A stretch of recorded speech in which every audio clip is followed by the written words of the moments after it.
నమస్తే, welcome to Suman TV. నేను విష్ణు. ప్రస్తుతంతో పాటు Kautilya capital founder and trader Ashok Devanampriya గారు ప్రస్తుతంతో పాటు ఉన్నారు. వారితో మాట్లాడదాం.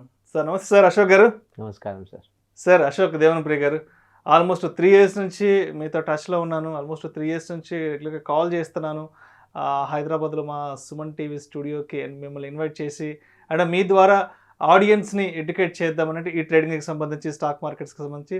సో మొత్తానికైతే ఒక 3 years పట్టింది మిమ్మల్ని హైదరాబాద్ తీసుకురావడానికి.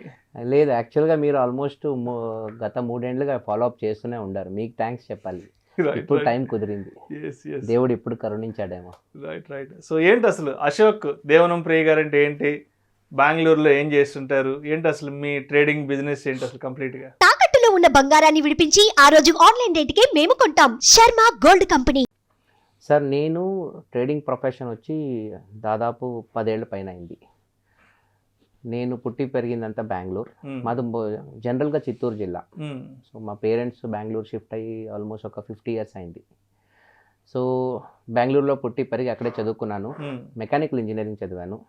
దాని తర్వాత యూకేలో MBA చేశాను. మళ్ళీ IIMBలో పోస్ట్ గ్రాడ్యుయేషన్ చేసుకున్నాను. ఫస్ట్ ఒక 5 ఏళ్ళు టొయోటాలో పనిచేశాను. తర్వాత ఒక 10 ఏళ్ళు సాఫ్ట్వేర్లో పనిచేశాను. 2017 ఏప్రిల్ నుంచి ఫుల్ టైం ట్రేడర్గా స్టార్ట్ చేసుకున్నాను. దానికి ముందు ట్రేడ్ చేసేవాడిని as a part time trader. So గత 75 నెలలుగా ట్రేడింగ్ చేస్తున్నాను.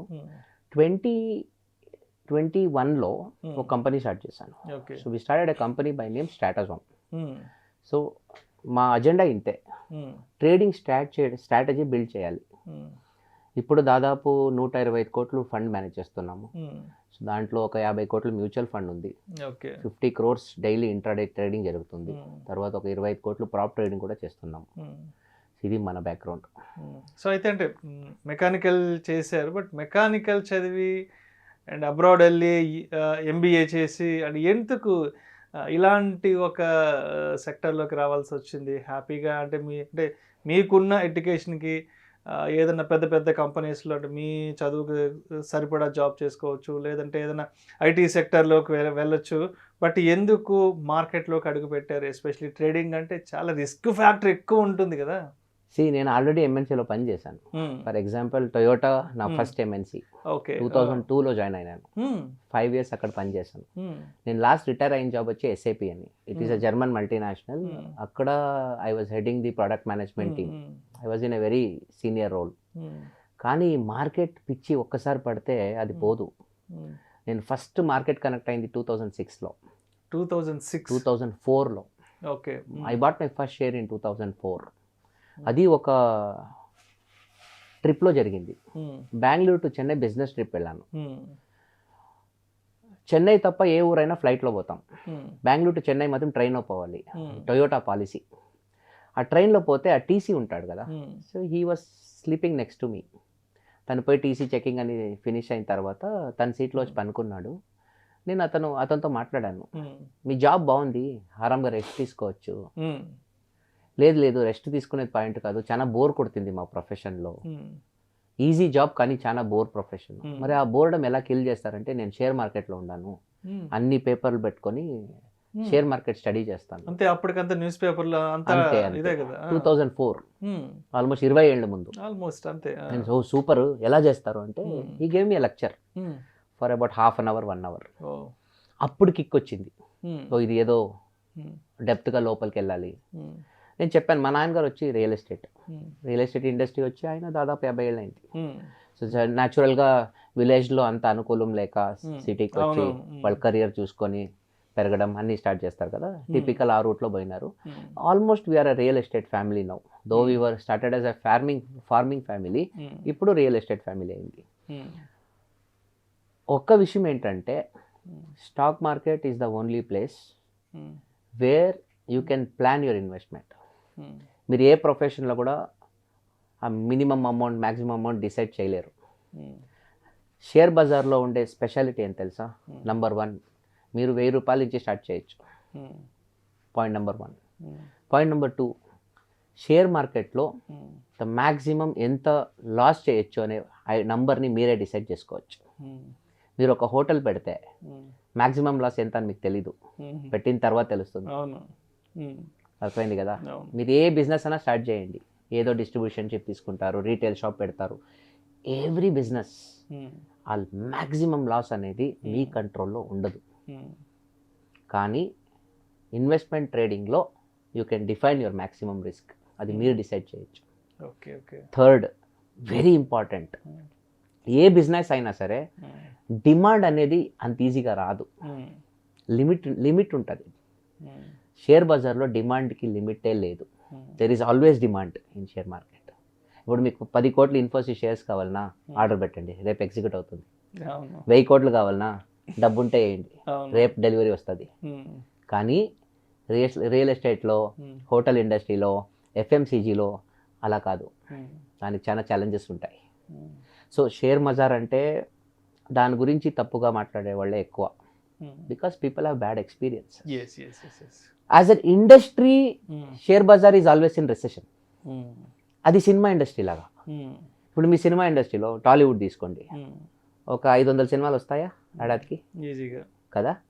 ఎన్ని సినిమాలు హిట్ అవుతాయి? సగం కూడా కావు అసలు, ఆల్మోస్ట్ ఒక 5%. 10 సినిమాలు, 10-20 సినిమాలు. సో టెక్నికల్గా ఆ 500 సినిమాకి వేసిన పెట్టుబడి ఉంది, ఆ టోటల్ పెట్టుబడి కూడా ఈ బ్లాక్ బస్టర్ సినిమాల నుంచి రికవర్ అయ్యే గ్యారంటీ లేదు. That means this industry is always in recession. అర్థమైందా? సక్సెస్ రేట్ చాలా తక్కువ కదా. అవును. ఇట్స్ లైక్ ఐఏఎస్, ఐపీఎస్, అక్కడ కూడా అంతే సక్సెస్ రేట్ చాలా తక్కువ. CA success rate is very low. CFA, CMT, ఇవన్నీ ఎగ్జామ్స్లో క్యాట్ తీసుకోండి, ఐఐఎం అడ్మిషన్స్, అక్కడ కూడా సక్సెస్ రేట్ తక్కువ. షేర్ బజార్లో పర్టికులర్లీ ట్రేడింగ్లో సక్సెస్ రేట్ 1%.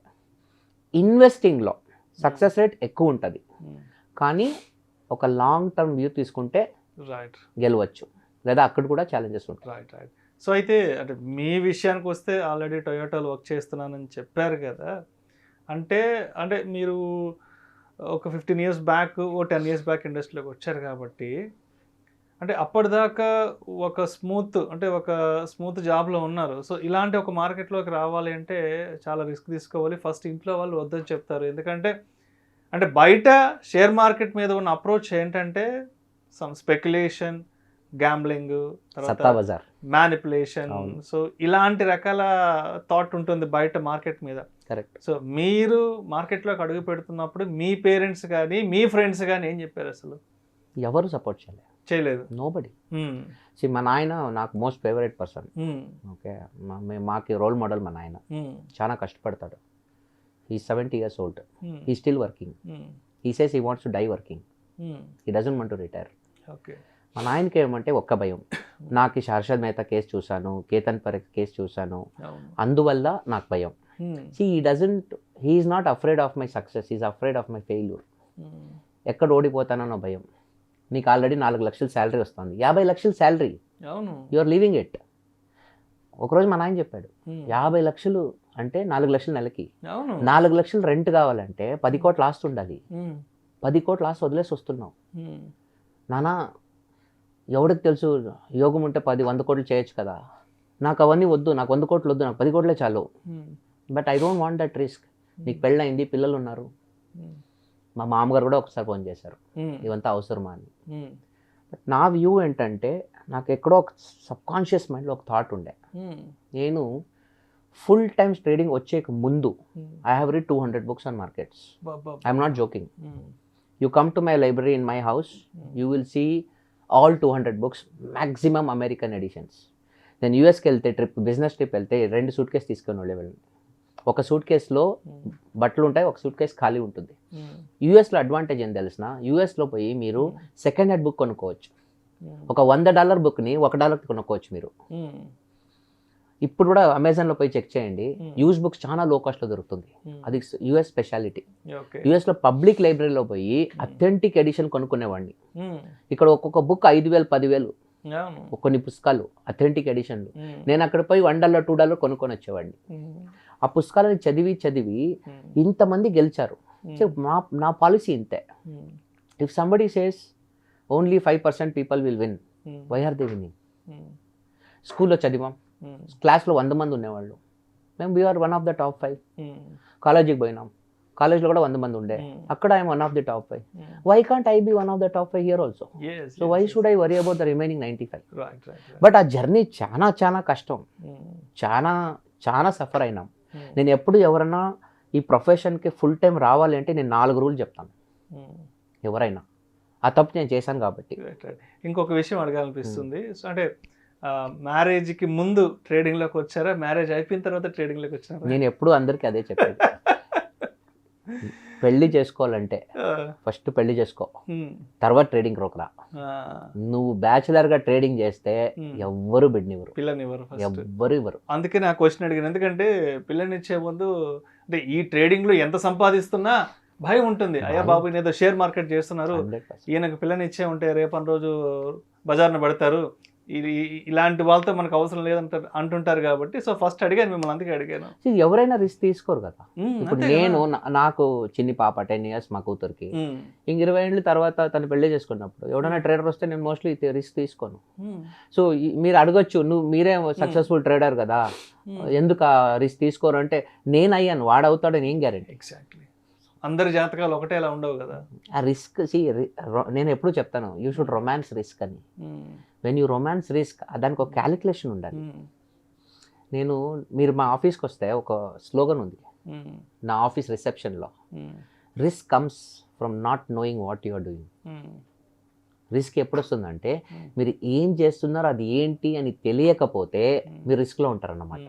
మీరు చేసే పని ఏమి అనే ఒక క్లారిటీ, ఆ అవగాహన మీకుంటే మీకు రిస్క్ అంత పెద్దగా ఉండదు. అది పాయింట్. జనరల్గా నేనేం చెప్తానంటే, ఎవరైనా ఫుల్ టైం రావాలి ట్రేడింగ్ ప్రొఫెషన్లో కంటే వాళ్ళకి 4 రూల్స్ చెప్తా. నేను సిన్సియర్గా చెప్తాను. దాదాపు గత 10 ఏళ్లలో ఒక 500 మందిని జాబ్ వదలకుండా కంట్రోల్ చేశాను నేను. I ensure that at least 500 people don't come in to stock market full time because I found them not eligible. నేను వచ్చినప్పుడు నేను ఎలిజిబుల్ కాదు, ఐ వాజ్ నెవర్ ఎలిజిబుల్. కానీ ఏంటంటే, why should they suffer like me? నా rules ఇంతే. Rule number 1, 100% debt free.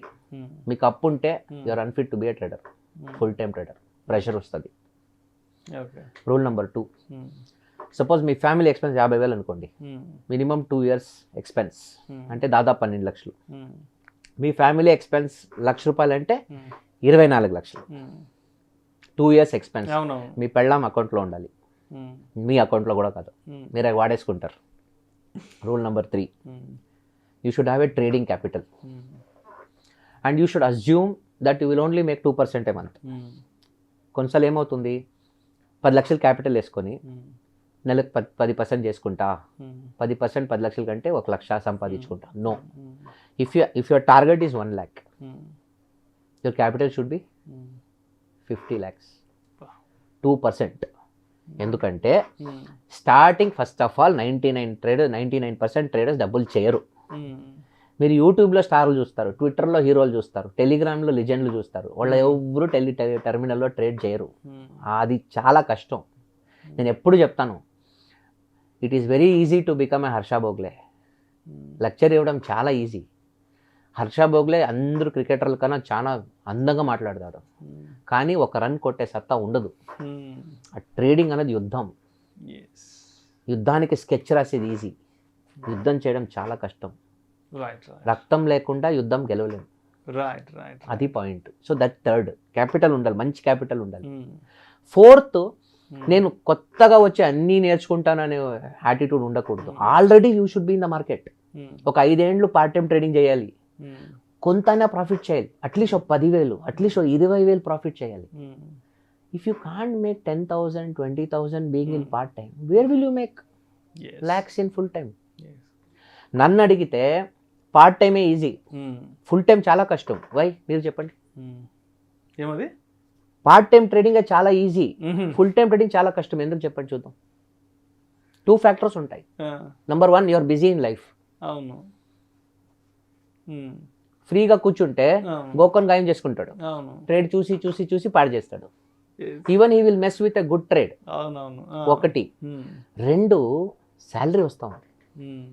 మీకు salary ఉంది, నెల నెల అకౌంట్లో డబ్బు పడతా ఉంది. ఇక్కడ లాస్ అయినా బ్యాలెన్స్ రీఫిల్ అవుతుంది, రెప్లినిష్ అవుతుంది. ఫుల్ టైం వస్తే ఆ శాలరీను లేదు, ఫ్రీ టైం, ఫ్రీగా కూర్చొని even a good trade will make it bad trade. ఆ ఒక మెంటల్ మేకప్ కావాలి. ఇవన్నీ మెచ్యూరిటీ వచ్చే చాలా టైం తీసుకుంటాయి. సింపుల్గా చెప్తాను, ఆప్షన్ రైటర్స్ జనరల్గా ఎక్కువ డబ్బు చేస్తారు, ఆప్షన్ బయర్స్ చేయరు. మెజారిటీ ఆఫ్ ఆప్షన్ బయర్స్ డబ్బులు పోగొట్టుకుంటారు. ఆప్షన్ సెల్లింగ్లో డబ్బులు ఉంది అని తెలియడానికి 50 నెలలు కావాలి. This is how it is. Time అన్నిటికీ ఒక ప్రాసెస్ ఉంటుందండి. ఇంజనీర్కి 4 ఏళ్ళు, డాక్టర్కి 5 ఏళ్ళు, ఒక మంచి లాయర్ అవ్వాలంటే ఒక 5 ఏళ్ళు, మళ్ళీ ప్రాక్టీస్ చేయాలి, ఎక్స్పీరియన్స్ కావాలి. ఏ ప్రొఫెషన్లో అయినా మీకు ఒక పట్టు రావాలంటే 10 ఏళ్ళు పడుతుంది. ఆల్మోస్ట్ నాకు 10 ఏళ్ళు అయింది ఇప్పుడు. Thank you so much Ashok Devanapriya గారు. మీ మార్కెట్ జర్నీ గురించి అండ్ మీరు మార్కెట్లోకి వచ్చే ముందు ఎటువంటి ఇబ్బందులు పడ్డారు అండ్ కొత్తగా మార్కెట్లోకి వచ్చే వాళ్ళు ఎటువంటి ఫ్యాక్టర్స్ని కన్సిడర్ చేసి మార్కెట్లో అడుగు పెట్టాలి, మీరు చెప్పిన ఆ 4 ఫ్యాక్టర్స్, సో వాటిని ఏ విధంగా మైండ్లో పెట్టుకొని మార్కెట్లోకి రావాలి అనే ఆసక్తికరమైన విషయాల గురించి మన ప్రేక్షకులకు చాలా చక్కగా తెలియజేశారు. Thank you so much sir. Thank you sir.